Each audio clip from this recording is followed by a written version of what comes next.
হয়ে দাঁড়িয়েছে, সেটি হলো সখীপুরের বিভিন্ন মৌজার খাজনা খারিজ হয় না, খাজনা নেয় না, খাজনা না নেওয়াতে আমরা নিজেদের জায়গা জমি বেচা কেনা করতে পারি না।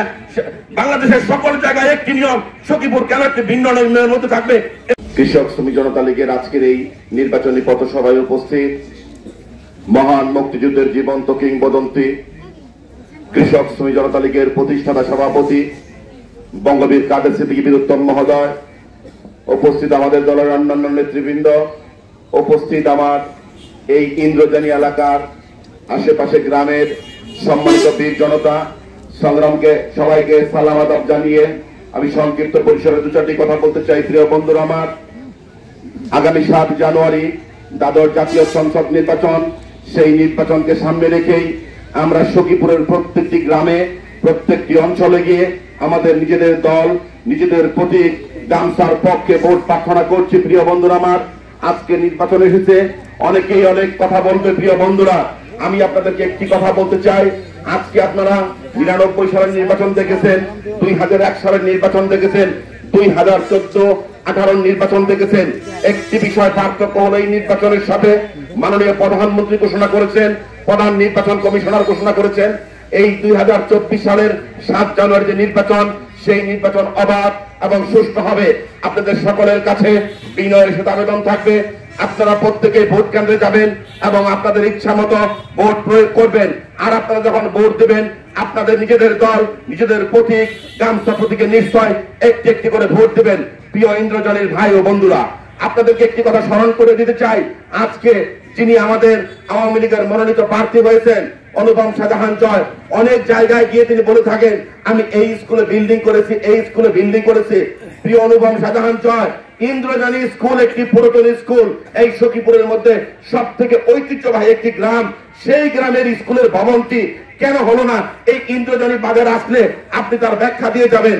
আরেকটি কথা বলতে চাই, প্রিয় ইন্দ্রজানী ভাই ও বন্ধুরা, আপনারা জানেন 2001 সালে 98-96 সালে বঙ্গবীর কাদের সিদ্দিকী বীরুত্তম মহোদয় যখন এমপি হয়েছিলেন, তিনার সময়ে এই ইন্দ্রজানীর বড় বৃষ্টি হয়েছিল। প্রিয় বন্ধুরা আমার, সেই 91 সালে এই দেশে প্রথম নির্বাচন হবার পর 90 সালের পরে সেই সরকারের জাতীয় বাজেট ছিল 15,000 কোটি টাকা। আজকে 2023 সালের রাষ্ট্রীয় বাজেট হলো 7,61,000 কোটি টাকা। সেই সময়ের আজকের এই সময়ে অনেক পার্থক্য আছে। প্রিয় বন্ধুরা আমার, আপনারা কাদের সিদ্দিকীকে চিনেন, এই পাহাড়ের মানুষ মহান মুক্তিযুদ্ধে বঙ্গবীর কাদের সিদ্দিকী বীরুত্তমকে সর্বাত্মক সহযোগিতা করে বজবট থেকে বঙ্গবীর বানিয়েছেন। বঙ্গবীর কাদের সিদ্দিকী বীরুত্তমকে বীরুত্তম বানিয়েছেন বঙ্গবন্ধু শেখ মুজিবুর রহমান। আমার নেতা বঙ্গবীর কাদের সিদ্দিকী বীরুত্তম সকল সময় বলে থাকেন, আমার রাজনৈতিক নেতা হলেন বঙ্গবন্ধু শেখ মুজিবুর রহমান। আমরা সকল সময় বঙ্গবীর কাদের সিদ্দিকীর নীতি এবং আদর্শকে মেনে পথ চলে থাকি। আর তিনি সকল সময় বলে থাকেন, আমার আদর্শ এবং নীতি হলো বঙ্গবন্ধু শেখ মুজিবুর রহমান। 1975 সালের 15ই আগস্ট জাতির জনক বঙ্গবন্ধুকে সব পরিবারে হত্যার পর যখন 32 নম্বরের ওই সিঁড়িতে তার লাশ পড়েছিল, সেই সময় আওয়ামী লীগের সকল পর্যায়ের নেতারা নিজেদের জীবন রক্ষার জন্য ব্যস্ত ছিলেন। একমাত্র একজন বাঙালি একেবারে ঘর থেকে বের হয়ে গিয়ে বঙ্গবীর কাদের সিদ্দিকী বীরুত্তম সশস্ত্র প্রতিরোধ গড়ে তুলেছিলেন এবং তিনি ঘোষণা দিয়েছিলেন, আমি এই বাংলার মাটিতে বঙ্গবন্ধু হত্যার বিচার করব।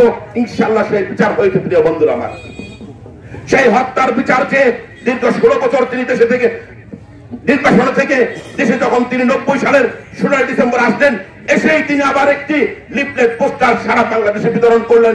সেই পোস্টারে লেখা ছিল, আমার মৃতদেহ কবর থেকে বলবে আমি বঙ্গবন্ধু হত্যার বিচার চাই। আমি একটি প্রশ্ন করতে চাই, আওয়ামী লীগের ভাইদের 75 সালের পর থেকে 90 সাল পর্যন্ত বিগত 16 বছর আমরা কোন আওয়ামী লীগের ভাইকে কিন্তু দেখি নাই বঙ্গবন্ধু হত্যার বিচার চায়। এবং সেই হত্যার জন্য একটি প্রতিবাদ সভা, একটি মানববন্ধন, কোথাও একটি মিছিল মিটিং হয়েছে। একজন মাত্র মানুষ সকল সময় বঙ্গবন্ধুর নীতি আদর্শকে মেনে পথ চলেছেন এবং বঙ্গবন্ধু হত্যার বিচার চেয়েছেন। আমি বক্তব্য দিকে নেব না, একটি কথা বলতে চাই শুধু, আজকে সখীপুরের সকল মানুষ আটিয়া বনদাদেশের কথা জানেন। সেই আটিয়া বনদাদেশের ব্যাপারে 1996 সালে বঙ্গবীর কাদের সিদ্দিকীকে ভোট দিয়ে আপনারা সংসদে পাঠানোর পর 1997 সালে টোটাল সংসদীয় কমিটি বন মন্ত্রণালয়ে সখীপুরে এসেছিলেন। একটা ঘোষণা প্রস্তাব মন্ত্রণালয়ে পাঠানো হয়েছিল। দুঃখের বিষয়, আজকেও সেই আটিয়া বনদাদেশের খড়গ আমাদের মাথার উপর চেপে আছে। আমাদের নেতা বঙ্গবীর কাদের সিদ্দিকী বীরুত্তমের কাছে বিনয়ের সাথে অনুরোধ করতে চাই, আল্লাহ যদি আপনাকে কবুল করে সখীপুর বাসায় মানুষের ভোটে আপনি যদি সংসদে যান, আমাদের এই অঞ্চলের মানুষের মরণ ভাত আটিয়া বর্দাদেশ এটি আমরা বাতিল চাই, করতে হবে। আজকে আরেকটি বিষয় আমাদের সখীপুরের মানুষের জন্য সাংঘাতিক অসুবিধার কারণ হয়ে দাঁড়িয়েছে, সেটি হলো সখীপুরের বিভিন্ন মৌজার খাজনা খারিজ হয় না, খাজনা নেয় না, খাজনা না নেওয়াতে আমরা নিজেদের জায়গা জমি বেচা কেনা করতে পারি না। বাংলাদেশের সকল জায়গায় একটি নিয়ম, সখীপুর কেন একটি ভিন্ন নিয়মের মধ্যে থাকবে এই বিষয়টি আপনি দেখবেন। আজকে ইন্দ্রজানী স্কুল, এই স্কুল মাঠে আপনি অনেকবার জনসভা করেছেন, এই অঞ্চলের মানুষ সারা জীবন আপনাকে সার্বিকভাবে সহযোগিতা করেছে। আল্লাহ আপনাকে কবুল করলে এই স্কুলে যাতে বিল্ডিং হয় সেই ব্যবস্থা আপনি করবেন। আরেকটা কথা আমি বলতে চাই যে আজকে বঙ্গবীর কাদের সিদ্দিকী যখন এমপি থাকে, সখীপুর এবং বাসাইলে একজন এমপি থাকে, আজকে সাধারণ জয় অথবা শওকত কবি সাধারণরা যখন এমপি থাকে তখন কিন্তু ডজনে ডজন এমপি থাকে, প্রতি গ্রামে গ্রামে একটি করে এমপি থাকে। আমরা সন্ত্রাস মুক্ত, মাদক মুক্ত একটি সুষ্ঠু সমাজ চাই। আজকের ছাত্র সমাজ, যুব সমাজ নেশায় আসক্ত হয়ে গেছে, আমাদের সখীপুরকে আমরা সুন্দরভাবে সাজাতে চাই। সেই প্রত্যাশা ব্যক্ত করে আগামী 7 তারিখ আপনারা গামছা প্রতীকে একটি একটি করে ভোট দিয়ে বঙ্গবীর কাদের সিদ্দিকী বিজয়ী করে মহান চাঁদে সংসদে পাঠাবেন, এই আশাবাদ ব্যক্ত করে আপনাদের সকলকে ধন্যবাদ জানিয়ে আমি আমার কথা শেষ করছি। আল্লাহ হাফেজ। জয় হবে বঙ্গবীরের, জয় হবে গামছার, জয় হবে সখীপুরের।